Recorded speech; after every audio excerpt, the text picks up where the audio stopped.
Well, I see it's now afternoon, so good afternoon, ladies and gentlemen, and thank you for coming out to listen to a couple of talks by economists.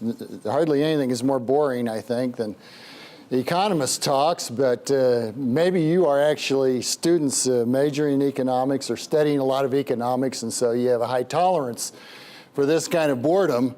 So I hope so at any event.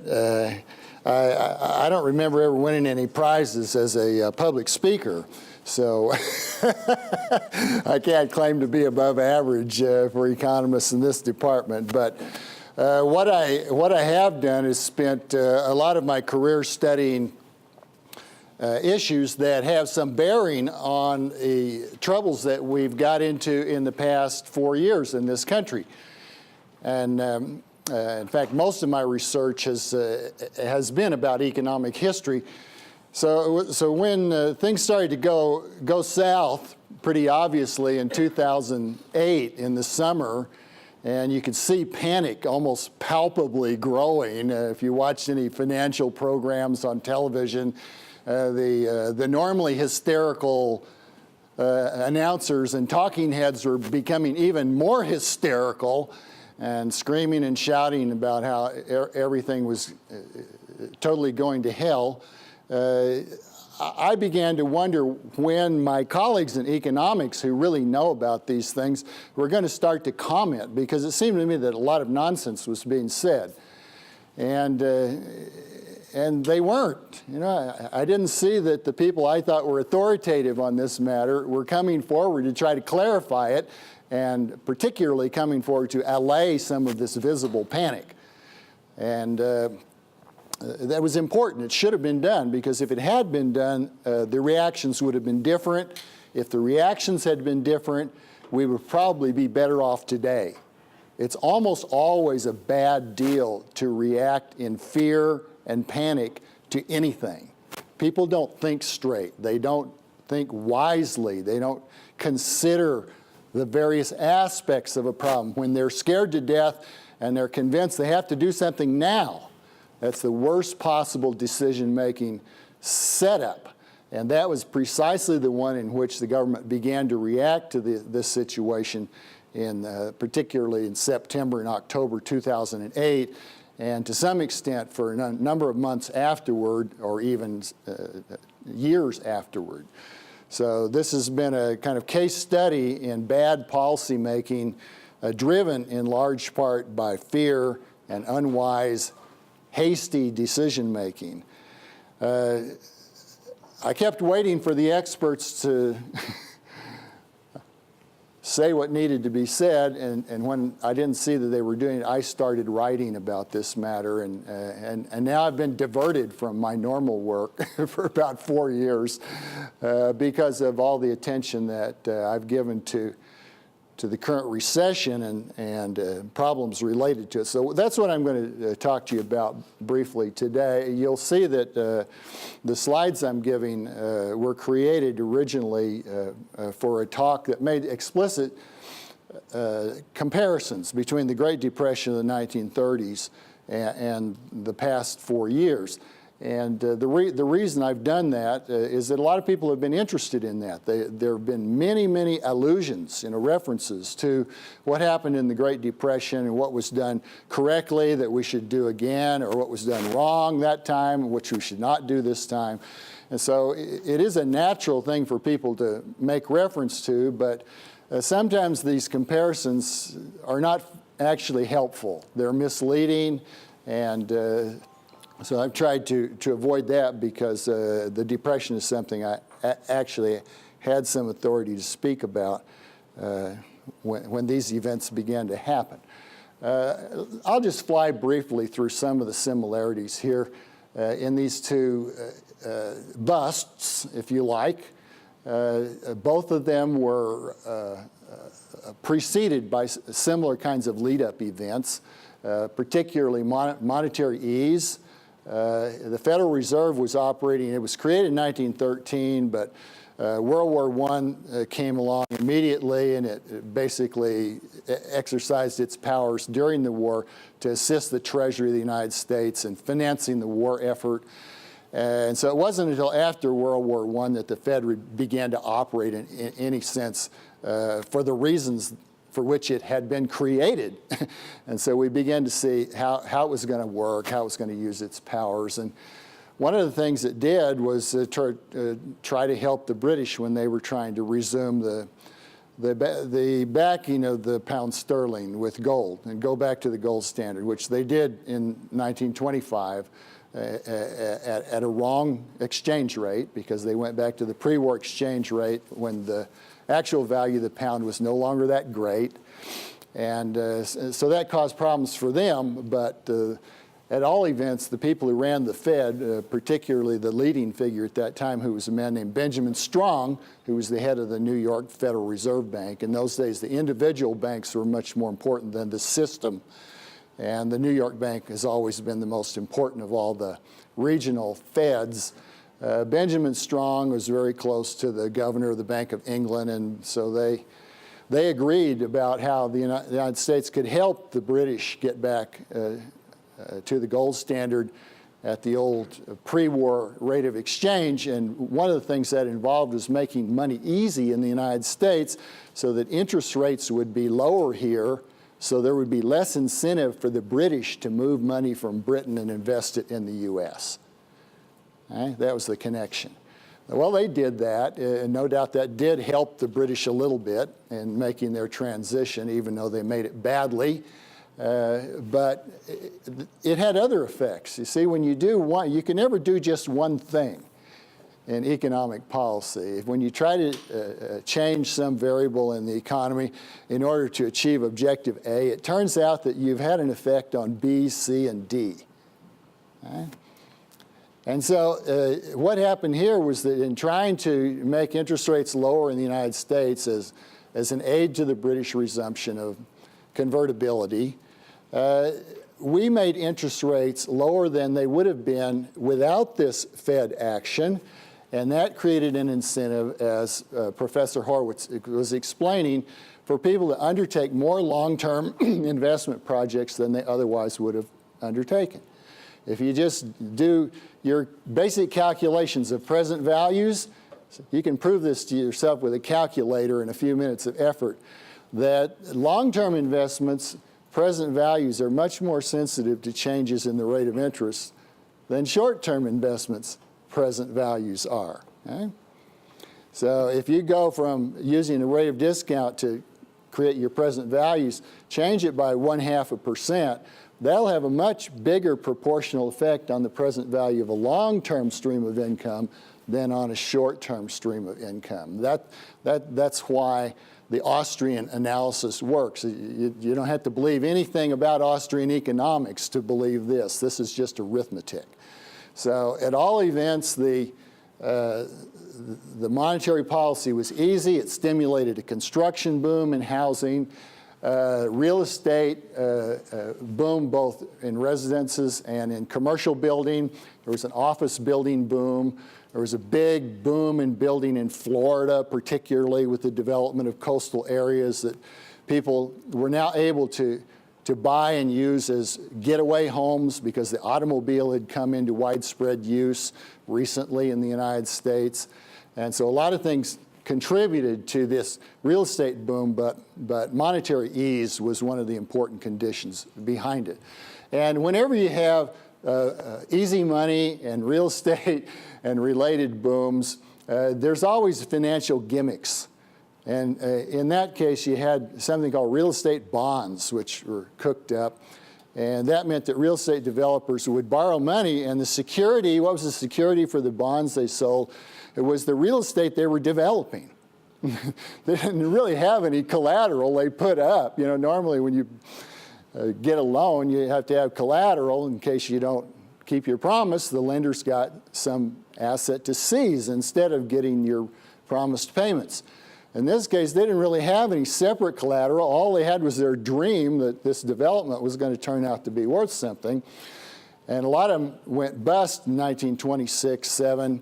The collateral was more or less worthless, utterly worthless in some cases. So these were just really wretched financial instruments. They were gimmicks. They were ways to get rich quick. And holding companies also came into great use. Holding companies are companies that don't own brick and mortar, they don't own machines, they don't produce goods and services. What they own is other companies. They own shares in other companies. And then you can have higher order holding companies that own shares in holding companies. And by the end of the 1920s, you had this pyramid being built up sometimes at 4 levels, with holding companies that hold holding companies that hold holding companies that hold operating companies. Now, why would anybody do that? And the answer is that by doing this, a very small amount of investment can control an enormous amount of assets at the bottom. And that means if the value goes up at the bottom, the percentage gain in profit at the top is huge. That's why they do it. Leverage. Financial gimmicks almost always rely on leverage. The ones recently have been the same in that sense. Right? So holding companies became all the rage in the 20s. The trouble is it works in reverse.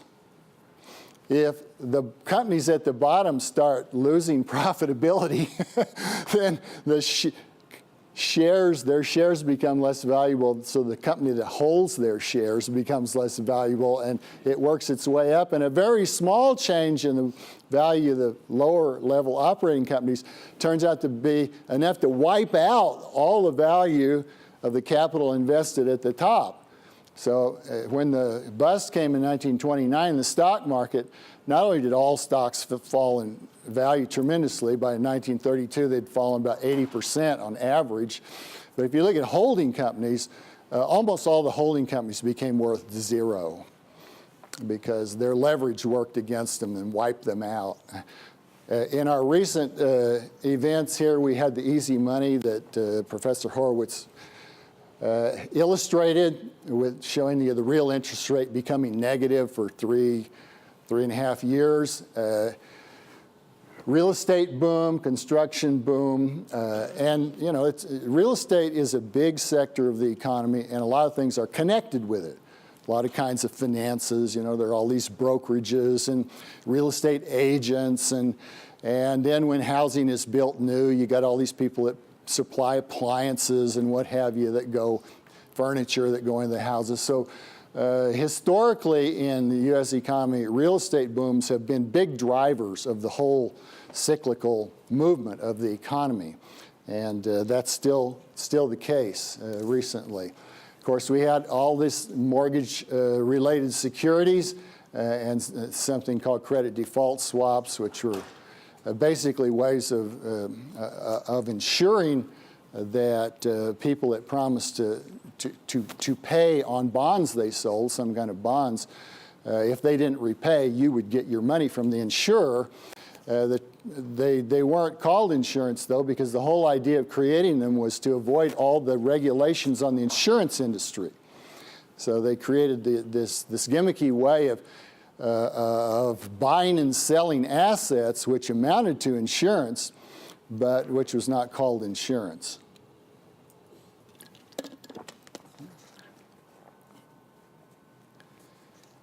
When the bust came, and as Steve explained, it will come if you artificially induce a boom by pushing interest rates below market levels, then you will have a bust associated with that. Now, you won't necessarily see it. If you didn't, say, push them very far below where they would have been, the effect won't be very big, and it may be swamped by other things happening at the time. But the partial effect, that is the effect of that one change in itself, will always be the one we're telling you here. It will always be that you have more long-term investment than you would have otherwise, okay? Other things being equal. Now, if you use monetary policy and shove interest rates far below market levels, then you can expect to have a big noticeable effect, and that's what we've had in this case, because the monetary policy was very bad, and by the way, it wasn't bad just in this country. You had similar events taking place in many parts of the world. When I was in Turkey a couple years ago. I was driving along the Aegean coast, beautiful place, and I came to a spot as I was driving along. Actually, I was on a bus, and I look out and I see all of these buildings, like 20-story apartment buildings, condos is actually what they were. But they're all unfinished. Now, some of them had people living in the first floor, the second floor. So they'd occupied some of the units, but some of them were totally empty. Some were only very slightly occupied. And this went on for several miles. I have no idea how many of these buildings there are. Just huge buildings. And at some point in the early part of that decade, developers had said, look how great everything is booming along. We'll build these condos, and the Germans will come with all their money, and the French will come, and the Brits will come, and we'll make a fortune off selling condos to them. So they threw up at great expense, just, I don't know, 80, 100 of these huge buildings in a 3-mile stretch. Well, before they could get finished, the bust came. They lost their financing. They couldn't pay back as promised on the money they had borrowed to put these projects into operation, and so they abandoned them. Sometimes a little bit was left. Sometimes they abandoned the whole building. Okay?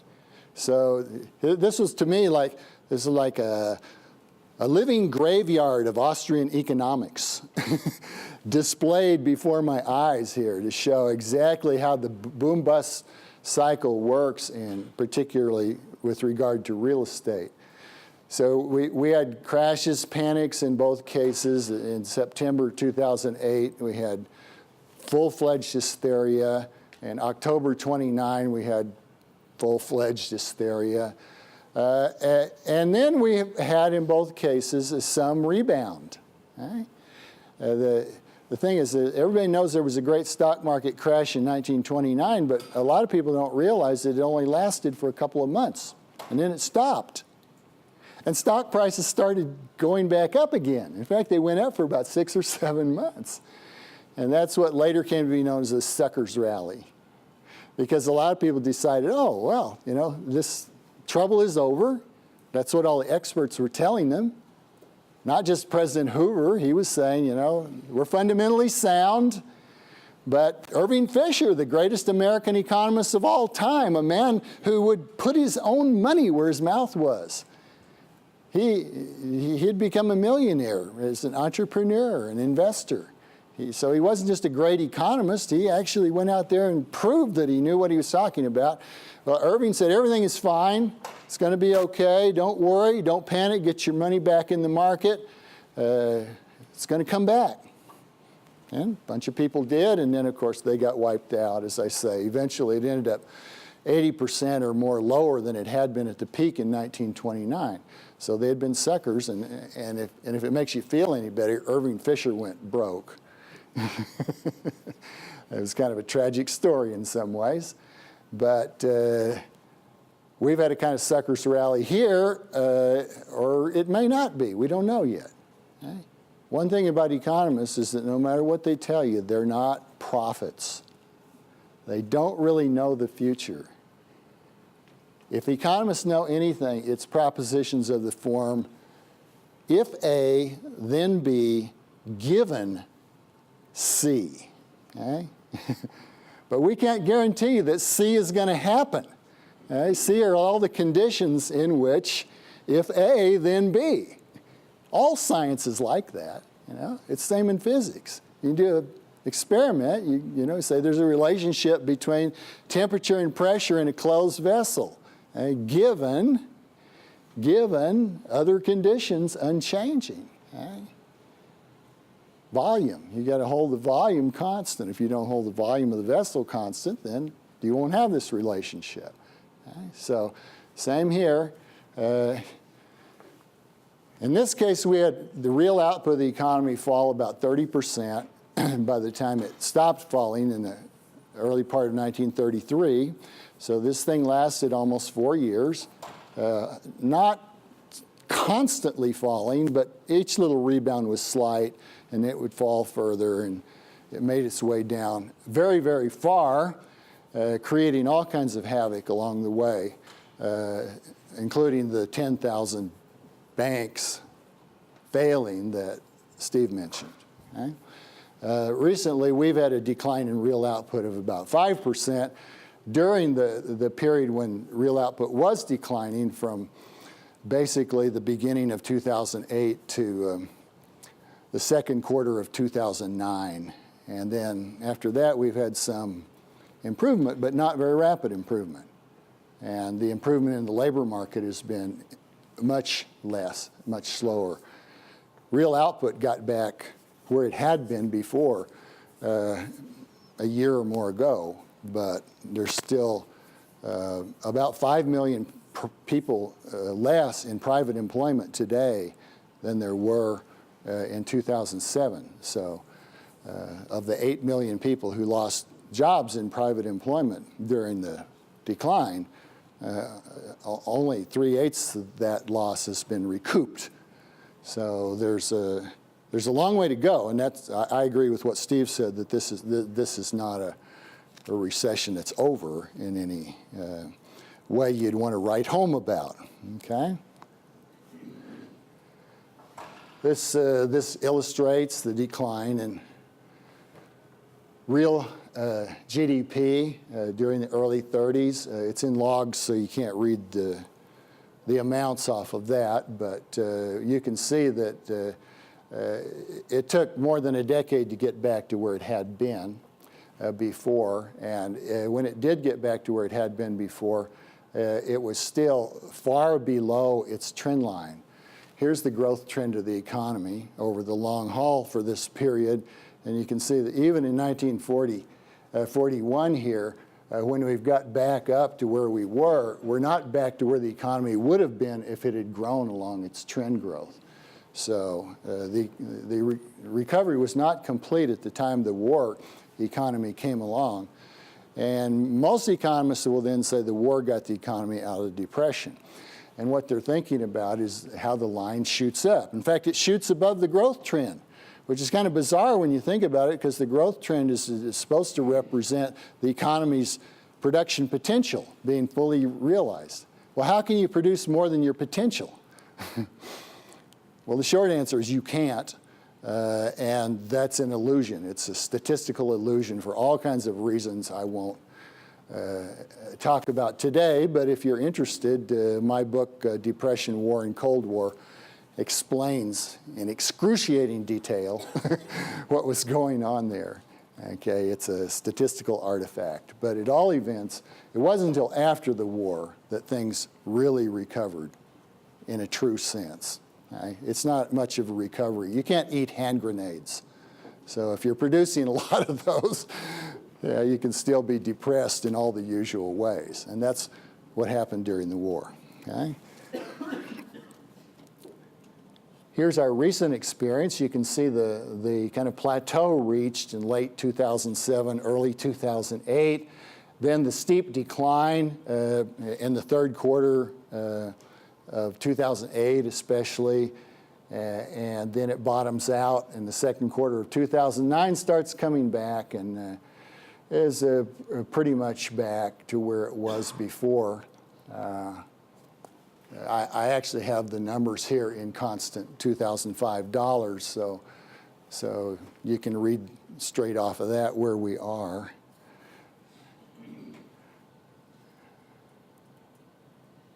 Here's our unemployment experience recently. And as I said, we haven't had the same kind of recovery there. Recently, it's come down to 8.3? 2, okay, so it's fallen about a point finally, although no, 2 points from the high. It got over 10 for a little while. So unemployment rates have come down, but one of the reasons they've come down is that many people have left the labor market. So if you look not at the unemployment rate, but as I was doing a minute ago, talk about how many people are employed what you find is we're still 5 million people short of recovery in that sense. And of course, that again is not where we should be. We should have had growth in employment. We shouldn't be just getting back to where we were in 2007 for a recovery. We should have considerably more employment now. And in fact, if you go back further in time, what you find is that private employment today in our economy is about 1 million persons less than it was in the year 2000. So we've got more than a decade here in which private employment has not increased at all. It's sometimes what people call a lost decade. And unless the economy starts to operate much better, the growth picks up and the increase of employment picks up, we're going to be stuck in a very sick economic situation for a long time. And I actually fear that that's what's going to happen.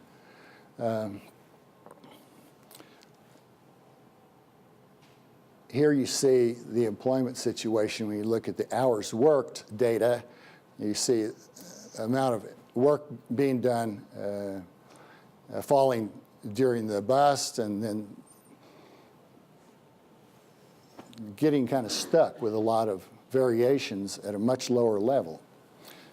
It's hard to see now where it's going to go. Now, historically, there were lots of fluctuations in the U.S. economy. So there wasn't anything odd about there being fluctuations. There's never anything odd about the fact that growth will stop for a while or turn negative.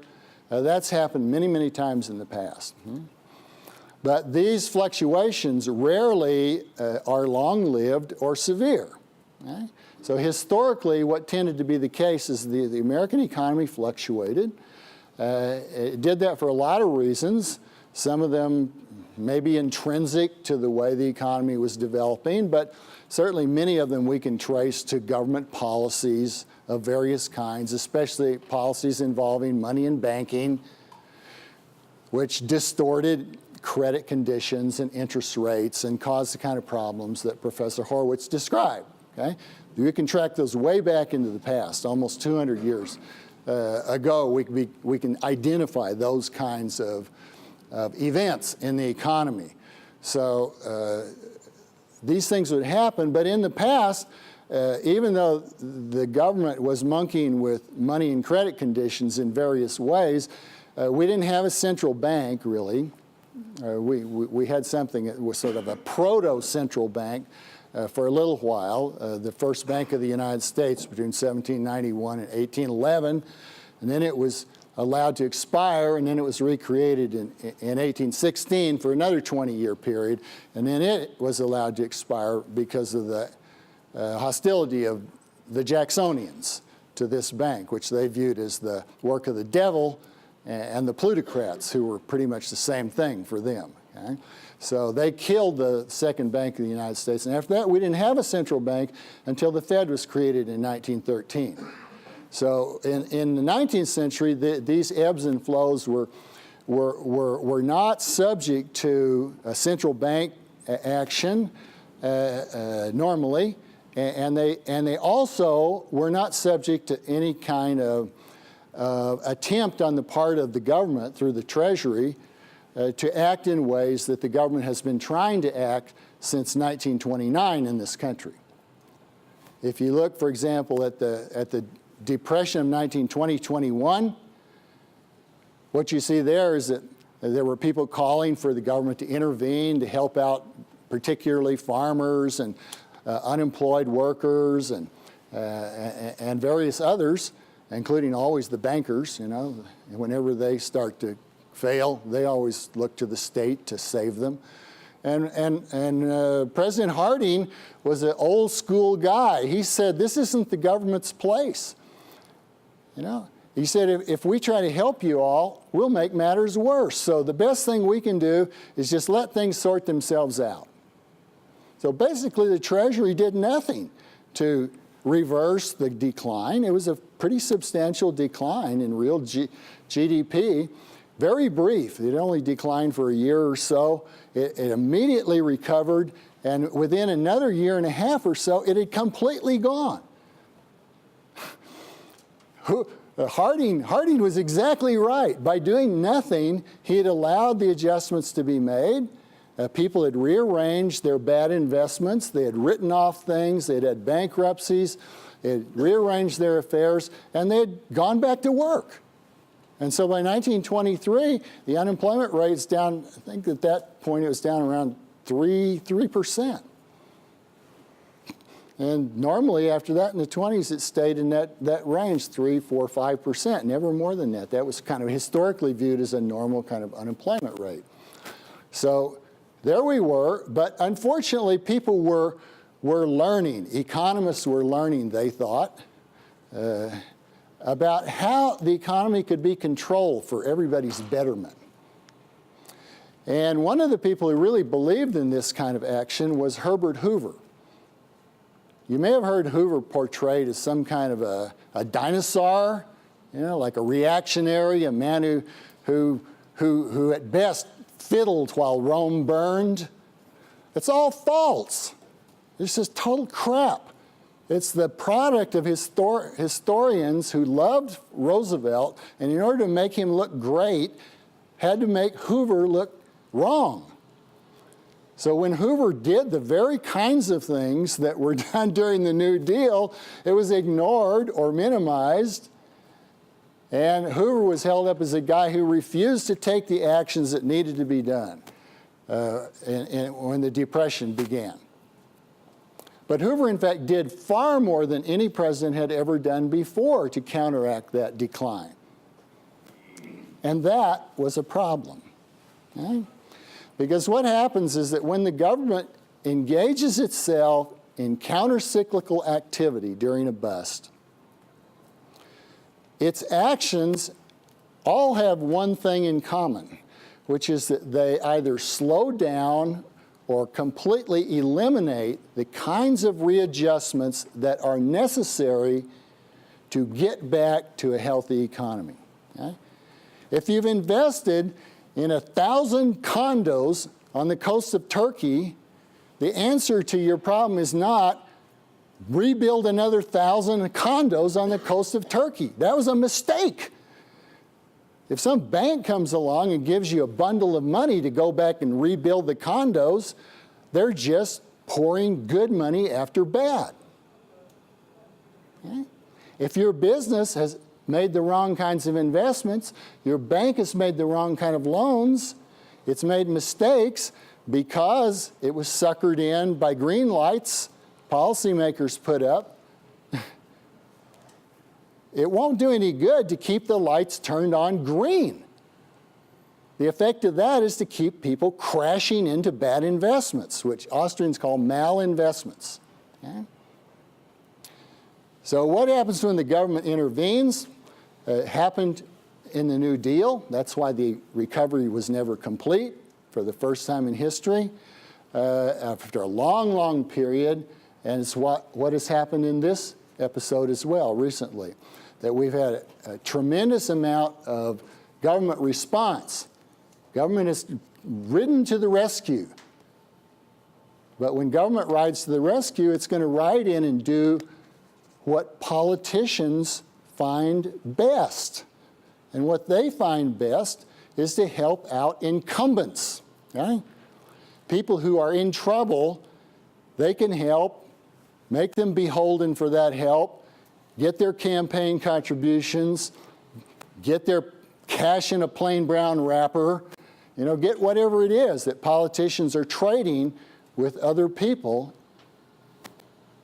to do their business as politicians. Okay?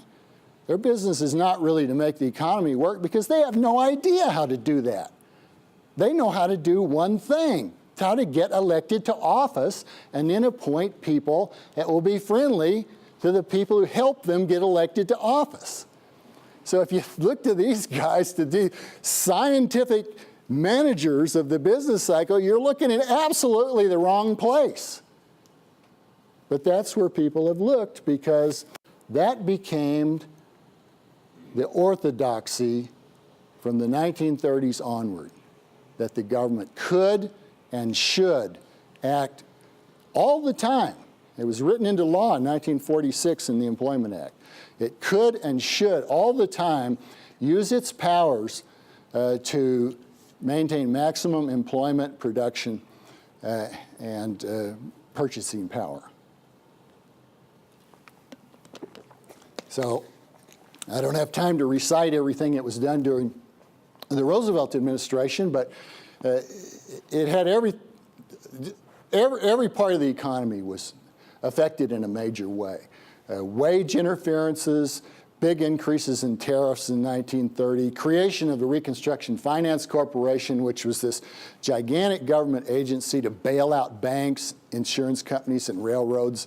Read incumbents in trouble, okay? Particularly those with political connections. Okay? Where have you heard that recently? Eventually, attempts to control all of industry by cartelizing every industry in the country in the National Industrial Recovery Act. Attempts to quasi-cartelize all of American agriculture under the Agricultural Adjustment Act.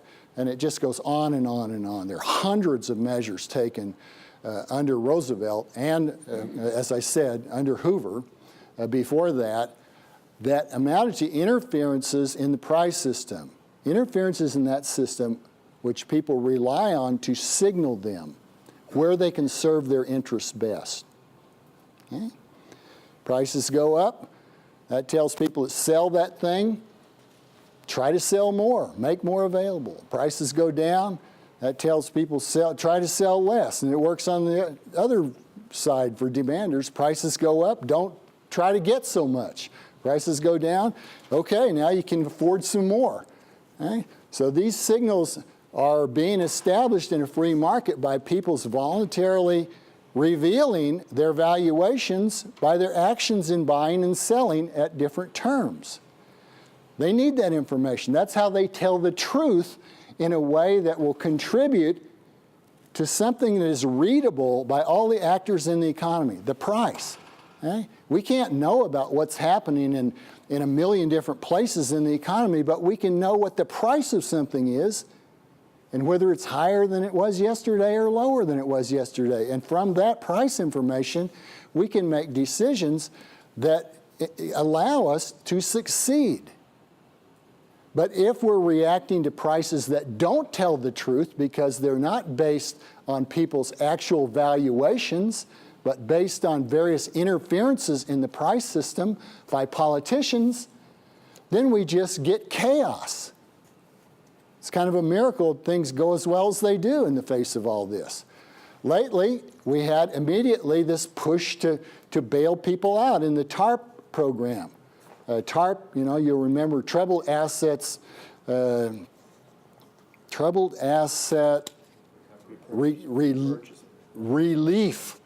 Relief Program. Okay. And what they were going to do, because the banks and other lenders had acquired so many crappy loans, they'd lent money to people who obviously weren't going to be able to repay as promised. The Treasury was just going to go out and buy all these crappy notes. And furthermore, it was going to buy them for a lot more than they're worth, because at that time people were so frightened they were more or less saying they won't buy these things at all. Now that was obviously not a sustainable price, because most of these people, you know, 90% of the mortgages got paid. So if you had a package of mortgages, to say it had a zero value was stupid. Okay? But people were so confused in the fall of 2008 and frightened that they just sort of ran away from a lot of these newfangled kinds of securities that had been dreamed up during the boom. And as a result, the Treasury decided that it would buy them. But then when it tried to decide how much it would pay for them,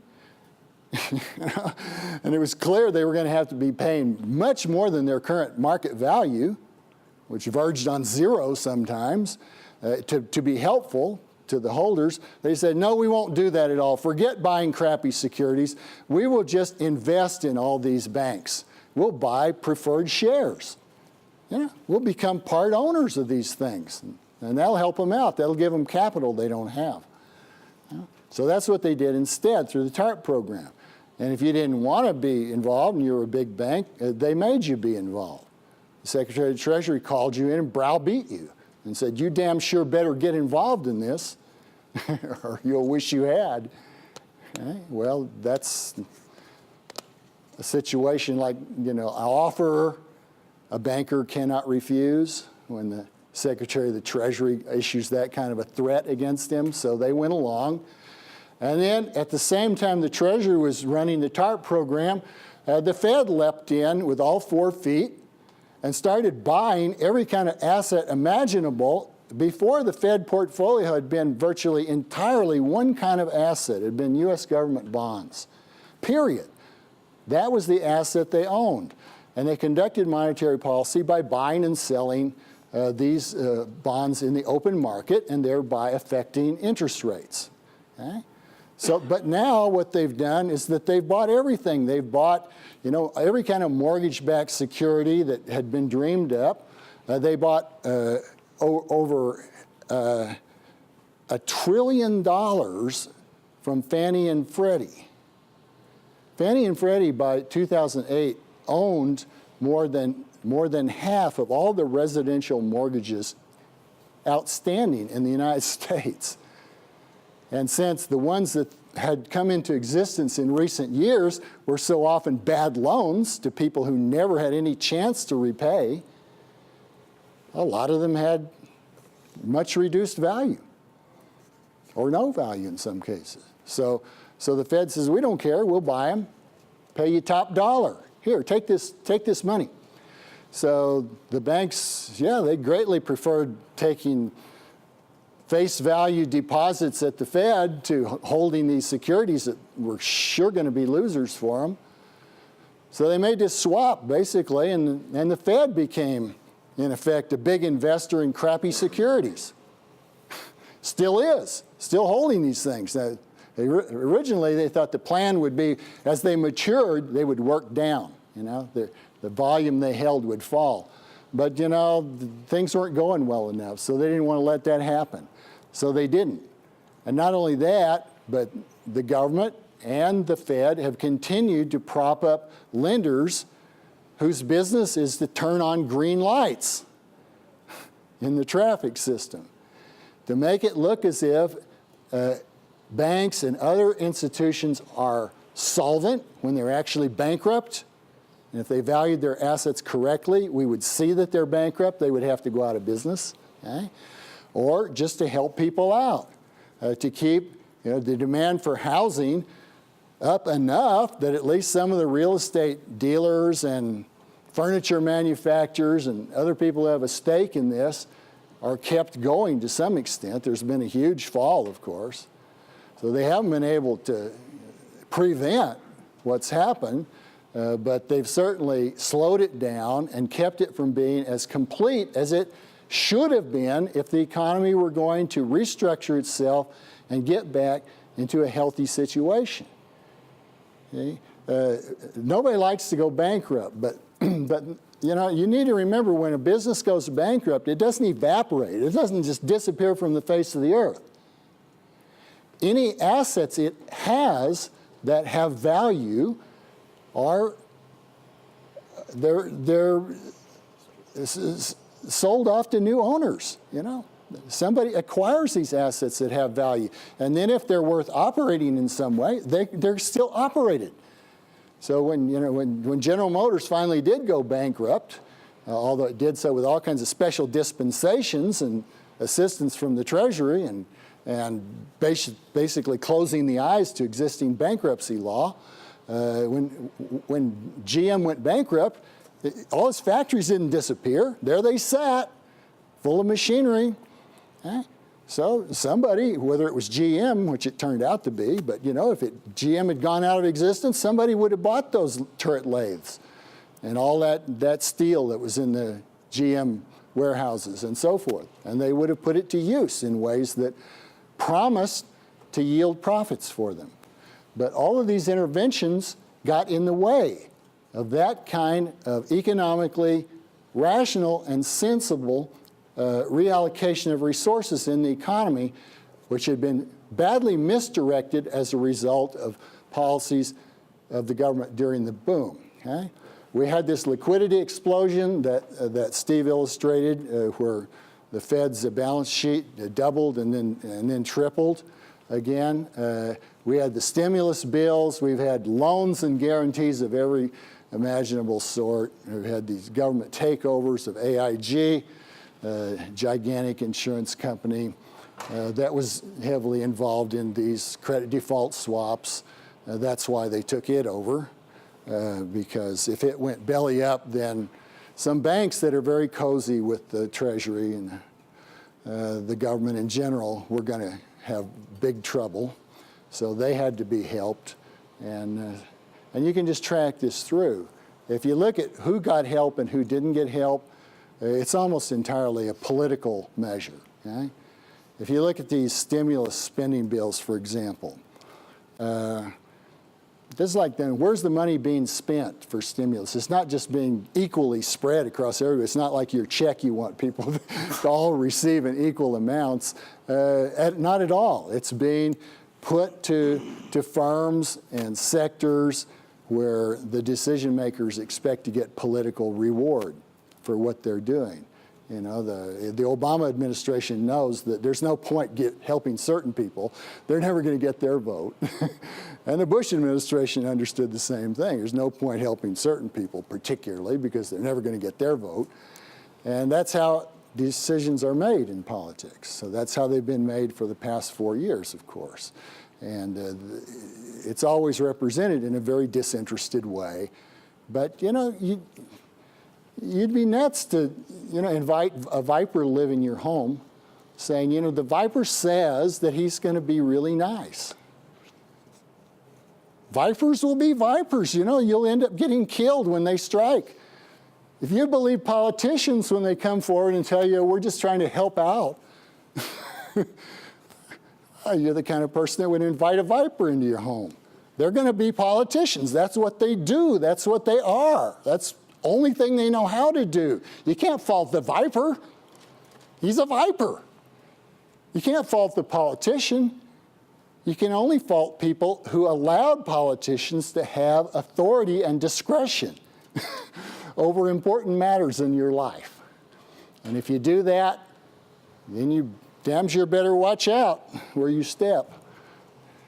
And that viper may get you. Okay? All right, why don't I stop here and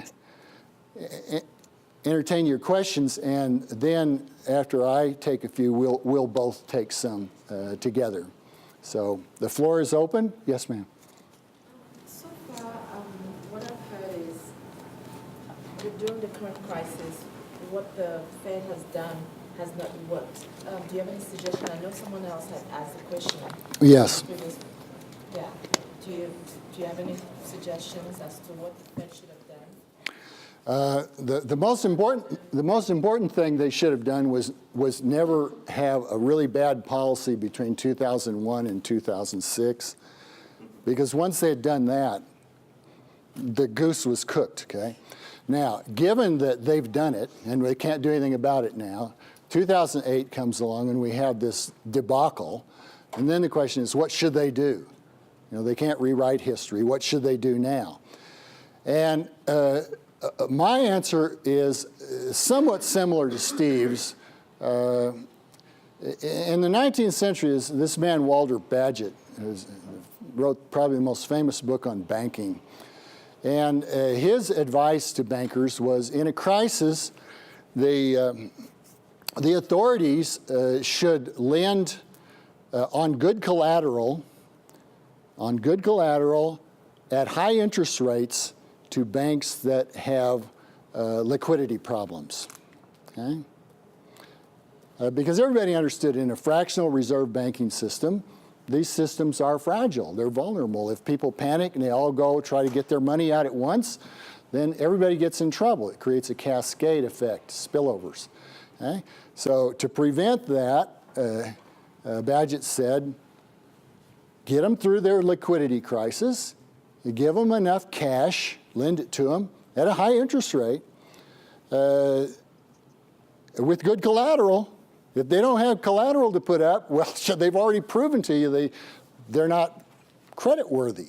So don't give them anything to let them go broke. But if they can put up good collateral, lend to them at a high interest rate, that'll get them through the crisis. When their depositors come in demanding their deposits, they'll have cash they can give them, and the panic will subside. Okay? Well, there's actually a lot of wisdom there, practical wisdom. If you're living in a world with fractional banking and all these interferences and so forth, you know these troubles are going to arise. When they do, what's the best thing you can do? This is not like the second best, this is like the 14th best policy, but you've already screwed up on 1 through 13. So now what you do is, in 2008, if a bank can come in and give you good collateral, you say, okay, I'm going to lend you this. Here's the interest rate. It's not going to be cheap. But what the Fed did instead was basically throw money at these people, not with good collateral, with terrible collateral or none, and not just banks, at every kind of lender you can think of. People that were behind, like finance companies that finance car purchases, people that finance student loans, people that finance revolving credit in department stores, they all got some kind of bailout. The Fed came in and just spewed money in every which direction.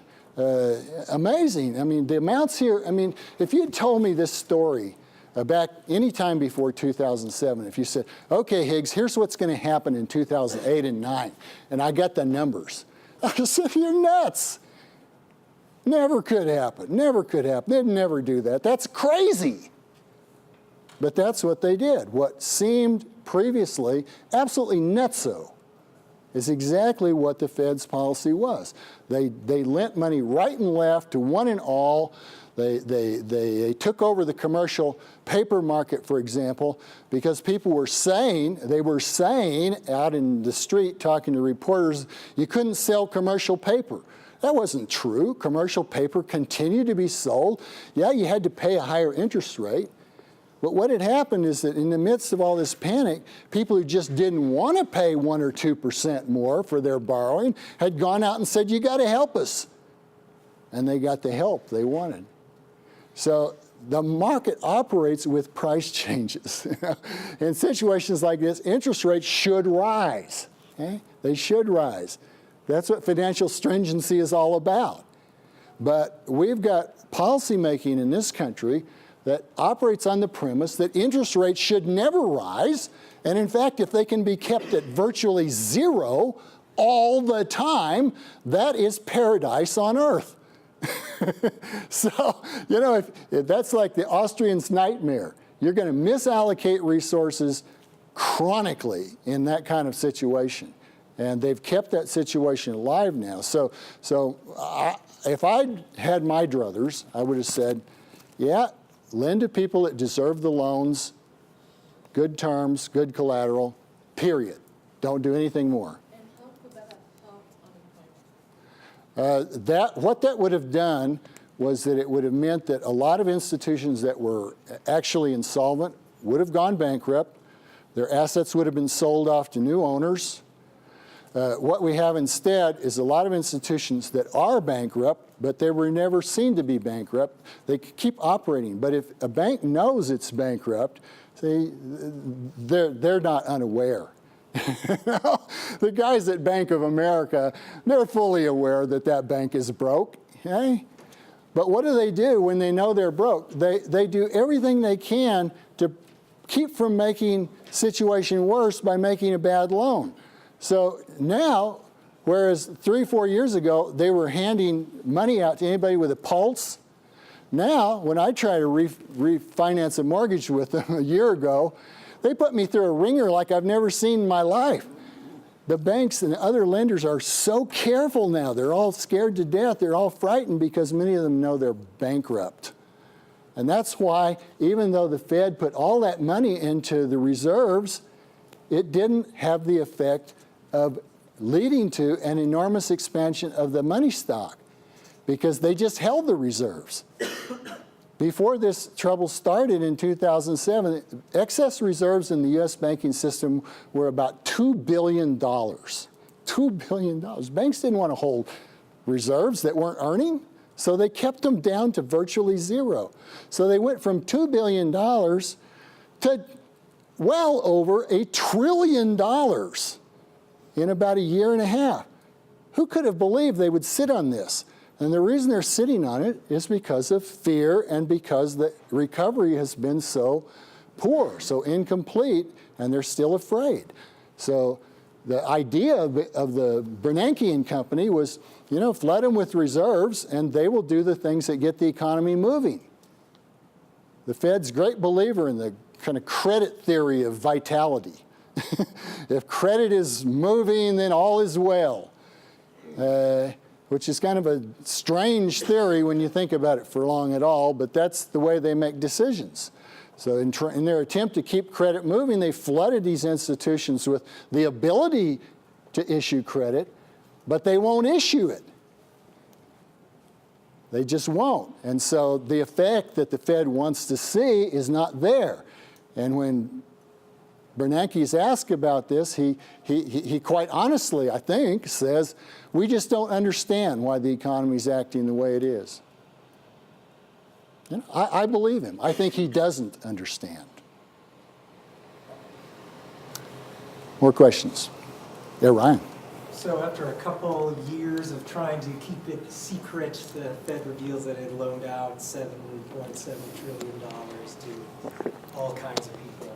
But what I hear, you mentioned that, a lot of the defense often given is, well, most of them paid that money back. It was just these temporary loans, so it's not really no harm in how it would cost the taxpayers anything. So what's your response? Well, my response is that it caused great harm because it prevented the reallocation of the economy that was required for a real recovery. It kept zombies going, and they're still going. And what's now is happening is like you got a line of credit at the Fed. Zombies have a line of credit at the Fed. As things are paid back, they're reextended. And then we've had these other Fed things like QE1 and QE2, so that now the Fed is not simply the central allocator of credit in the economy because it doesn't just buy U.S. bonds, it buys all kinds of securities. So what it buys gets financing, what it doesn't buy doesn't get financing. That's what like Bank used to do in the Soviet Union under central planning. They decided who got how much credit to operate what kind of business. And now the Fed is our Bank, and it flows down from there, and the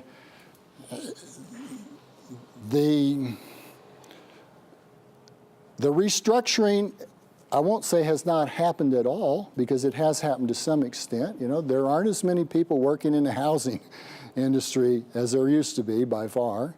Very little new housing is being built now, but the government's efforts, for example, to help people from being foreclosed have just delayed.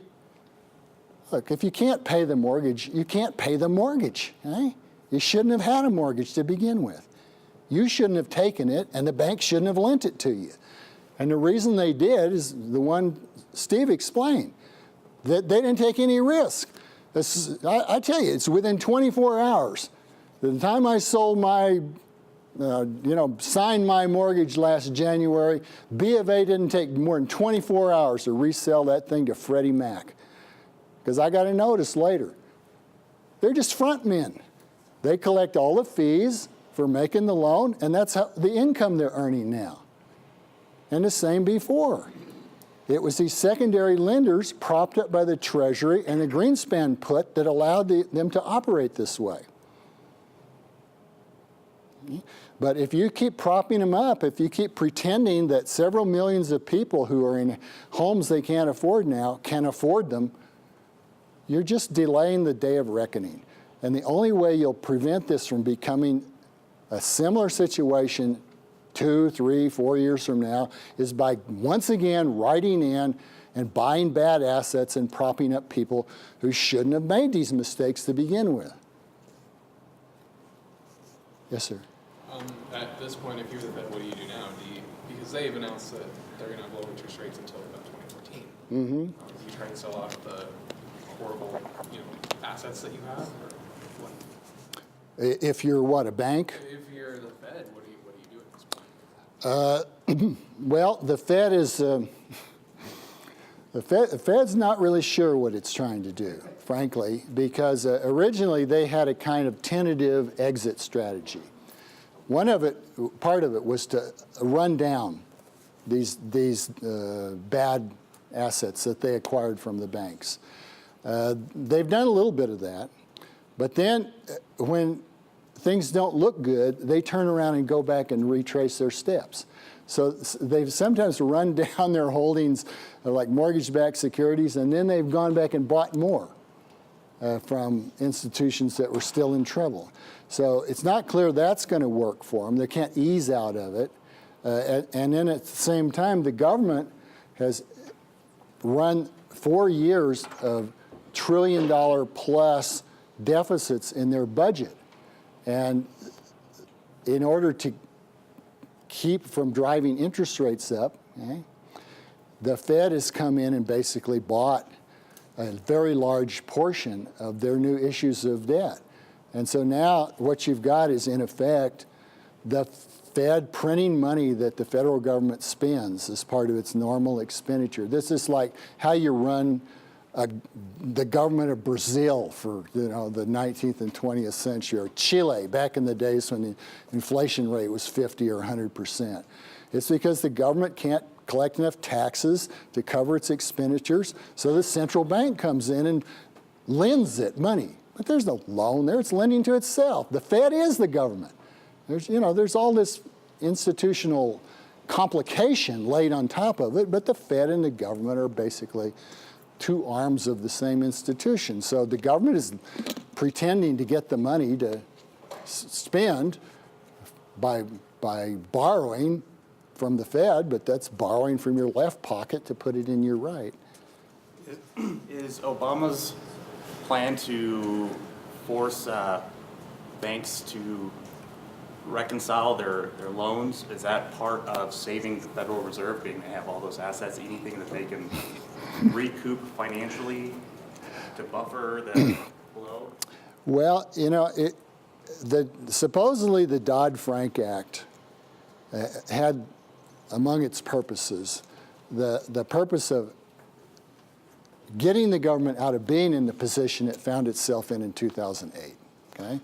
That is to say, in future, you won't be able to run to daddy, okay? Because we have now an elaborate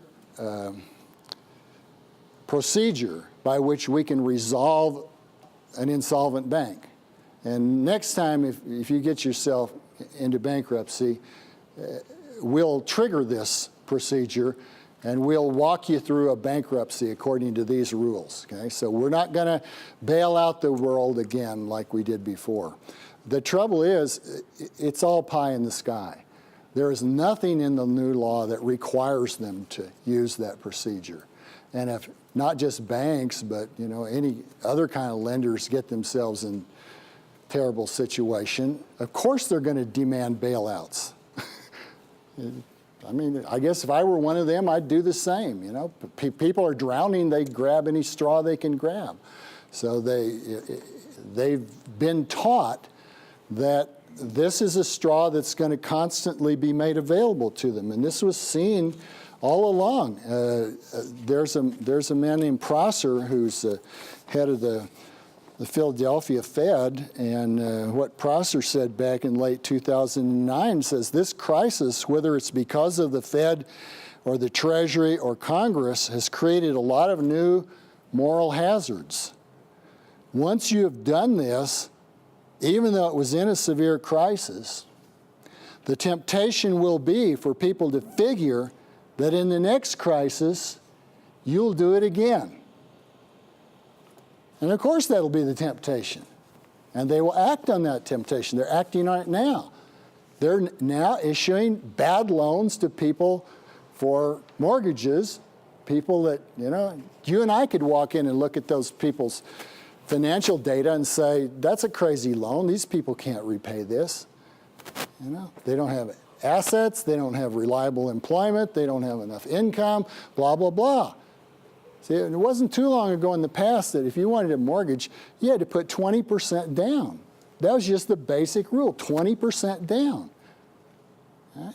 So the bank had something to work with there. If you if you were an unreliable lender, they'd foreclose on you, and they had something, you know, they weren't going to get wiped out if house values fell by 2%. But now there have been so many bad loans, which means no down payment money, no collateral, no income by borrowers and so forth, that this is just a kind of welfare. It's not really a financial industry anymore. It's a glorified welfare industry. And, you know, lest you think I'm accusing poor people who got into this situation, let me very quickly add that it wasn't the poor people that brought these policies into being. It was the other people involved in them, the banks, the originators, the Fannie and Freddie crowd, these are the guys. Poor people don't make policy, for Christ's sake. They're an excuse for policies made to serve the interests of people who are anything but poor. Okay? Yes, ma'am. So you look at the attempting to itself, what did you mean by they were broken down? Oh, you know, these securities they have consists of a lot of notes in which people have agreed to make payments over a certain period of time. Well, in some cases, they complete those payments.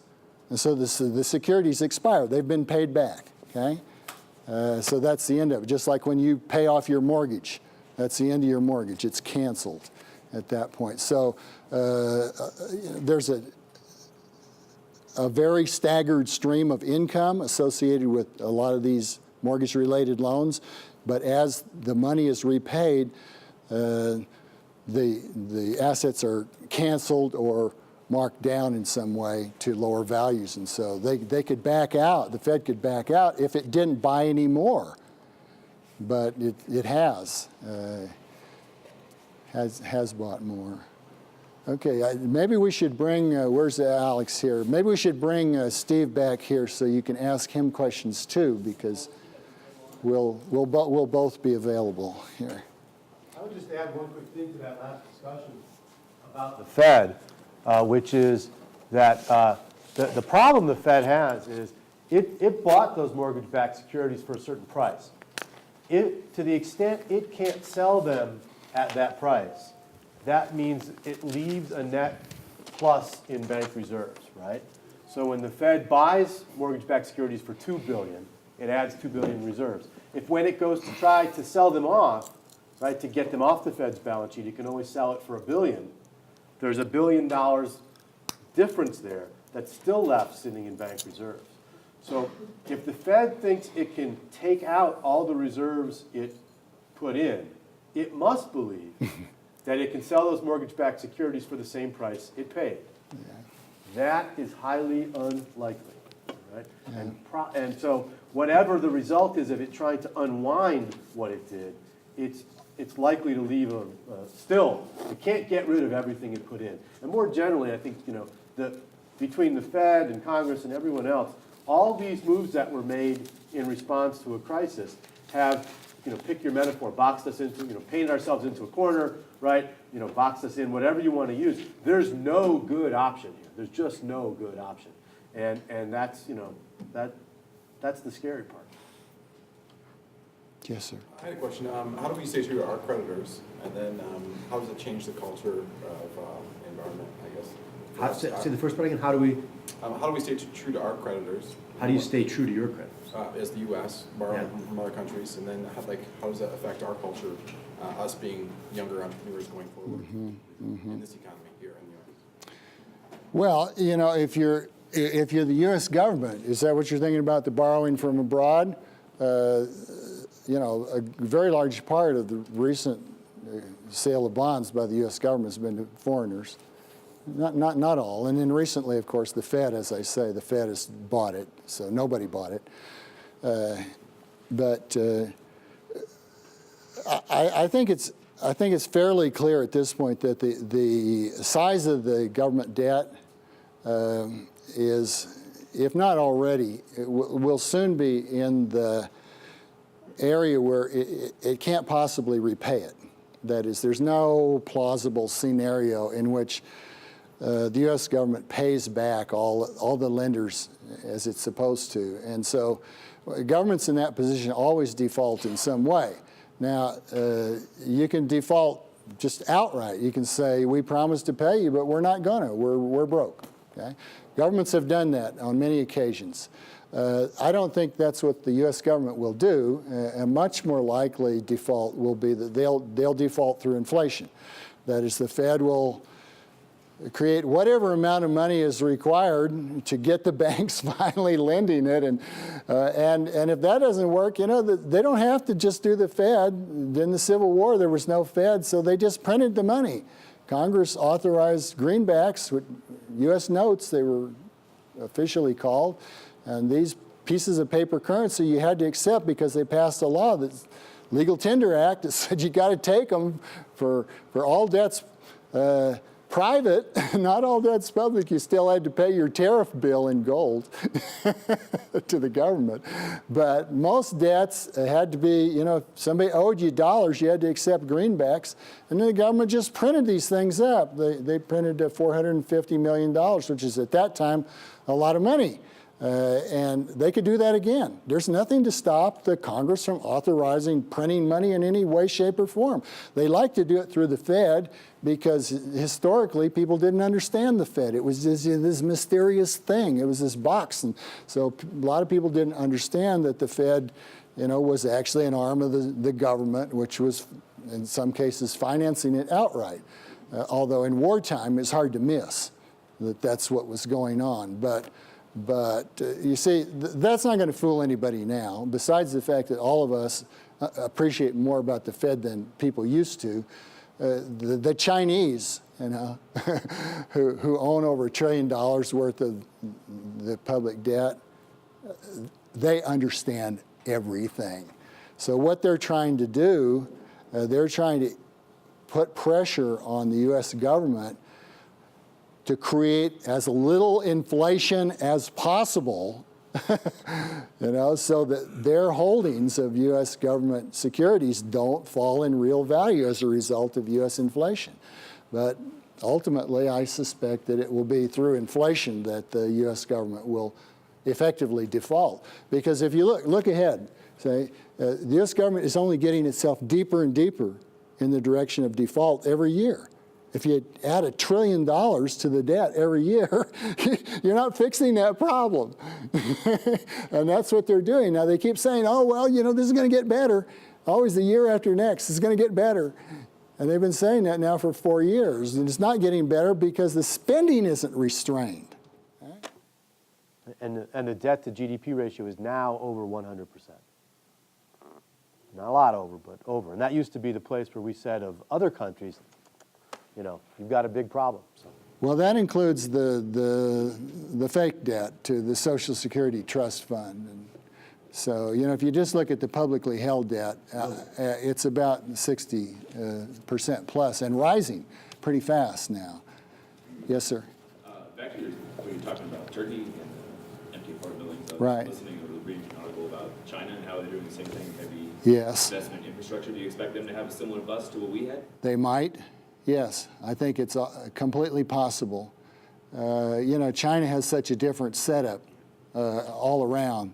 Their whole financing system still heavily directed by state authorities, so it's hard to know. We've never seen China in this situation. They've never been where they could be in this situation before, but it's obvious that they have created a huge construction boom. Real estate values ran up very greatly in China, and a lot of people made tremendous amount of money. Okay? Now, I think it's fair to assume that a lot of those people who made these investments are very cozy with the Communist Party. That's how they got the financing to begin with. So, you know, what that's going to mean when real estate values start to fall and all the assets related to real estate values start to come down too, I'm not sure. But it's not going to be good for them. I don't know how they're going to react to it, or you know how bad their situation really is. It's very hard to know about China because their numbers are, you know, you got to really almost devote your life to have any clue about what their numbers mean. And that the banking and finance system is just so different. It's hard to know exactly what the source of that construction boom is and how it relates to the traffic lights problem, right? I mean, that's the complicated part. Yeah. It seems like the general philosophy right now is it's not completely broken, so we just keep doing what we're doing. Yeah. How would you advocate for a solution as far as fiscal policy and monetary policy, just how to adjust that to something more salvageable, or what would be the consequence of not changing it? Well, what can't be done won't be done. Okay? That's one thing everybody should understand. So the government has made promises about how many pensions it's going to pay and how much Medicare it's going to provide and to whom and so forth. It can't do that. It's not going to happen. So what will have to happen is that they'll have to back away somehow. And what I expect them to do is to back away in small bites. Okay? They're not going to just throw up their hands and say, you know, we snookered you all, we're very sorry, but you're screwed. Okay? That's not how government works. They're going to keep making these little changes. They're going to make more Social Security pensions taxable. They're going to raise the age of retirement. They're going to change the rules for who's eligible for what kind of Medicare. And, you know, they'll eat into what they've promised people until they get closer to what they can actually pay for. So that is that's the expectation I have most confidently. That a lot of my friends are sort of expecting some apocalypse, you know. I'm really not, because apocalypses are pretty rare in economic life. You know, we don't see a lot of those. And in addition to that, the U.S. economy and a lot of other economies in the world have many strengths. See? If you actually removed a substantial amount of the burdens now being borne by entrepreneurs in the form of taxes and regulations, you could have a wealth creation like the world has never seen. So, you know, there's a lot of potential left in this system and even in other systems, you know. Not every Turk is an idiot. There's potential in Turkey. There's, you know, heaven help us, there may even be potential somewhere buried deep in Greece. If, you know, they would change their setup to allow that potential to be expressed creatively. So, you know, I don't expect apocalypse, but frankly, I think the way the government has created the current situation almost obliges it to do things that are going to cripple the economic process. And so I kind of bet on stagnation, you know, not great amounts of growth in the foreseeable future. Maybe someday, after I'm dead and you all are thriving, things will get much, much better. But I don't expect to live that long myself. I think, just on the monetary side, you know, one of the most amazing things that's happened in the last couple of years, on the good side, I think, is the attention, critical attention that's been paid to the Fed. I think, you know, Bob kind of hinted at it before, but, you know, I've been studying central banking and the Fed for over 25 years, and if you 5 years ago said to me, you know, by 2011, 12, young people at Ron Paul campaign events would be chanting "End the Fed," right? And that there would be a serious possibility of an audit the Fed bill passing Congress. By the way, I'm not sure how much good that will really do. Can't hurt, but just symbolically, right? That if you told me anything, I would have said you're crazy, right? So I think there's this. So one of the things on the monetary side is this no one's going to get fooled anymore. You know, by the Fed, people thinking the Fed is something magic and mysterious, and you know, like the, you know, Bernanke looks increasingly like don't pay any attention to the man behind the curtain, right? That he, you know, he's just another guy, all right. So I think all of that is probably a good thing. The question, of course, is what comes of that, right? And I don't know what comes of that. The Fed has immense institutional inertia. It would take something, you know, if you're someone like me who's, you know, spoken out about the need to get rid of the Fed, people in the kind of mainstream journalism world immediately think you're a crank or a fool or whatever. But not as much as they used to, right? People are taking it with a little bit more seriousness, and so maybe down the road, you know, that's a possibility. And I think, again, the more that we see that technology and the degree to which we can innovate provides us with alternative monetary instruments. I mean, PayPal and all that still rely on the other system, but people are more used to paying for things in new and different ways, right? So, I mean, those are all, I think, to some degree positive signs. But whether they're going to be enough to overcome massive institutional inertia, I don't know. But at least people are aware. And I would just echo the last thing Bob said, which is my own sense is that we're headed for sort of maybe the worst case scenario is Japan of the 90s, kind of 1%, flatline. But if not that, certainly a future that if it's better than the present, won't be nearly as better as it would have been had we not done all this nonsense, right? And you've going back, however far you want to go back. So it's to use an analogy I've used a couple times since I've been here. We were putting weights on Michael Phelps, right? Still a pretty good swimmer, okay? And he's still going to do all right. But boy, not as good as he would be if we just unshackle him. If the Fed is ended, what do we replace it with? I mean, certainly we can't put the monetary powers under the government. Well, you're halfway to the right answer. I think it goes back to the question from earlier, which is, why is there an it we need to replace it with, right? Which is that we have plenty of evidence historically, though mostly from other places than the United States, so to some degree the U.S., that banks are perfectly capable under the right institutional rules of producing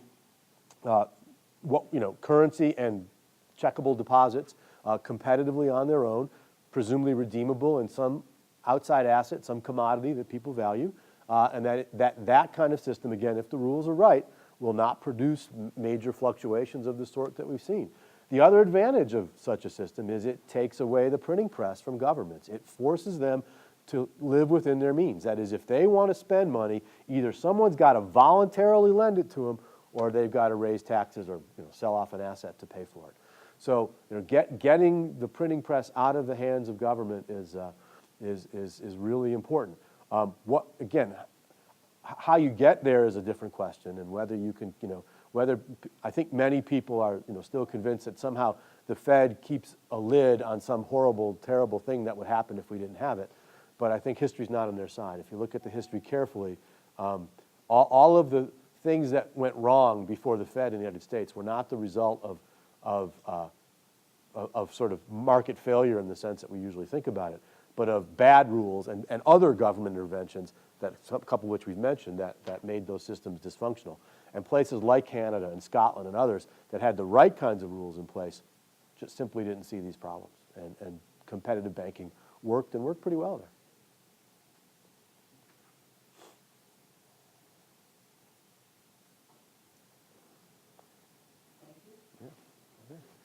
Thank you. Thank you, guys. Thank you.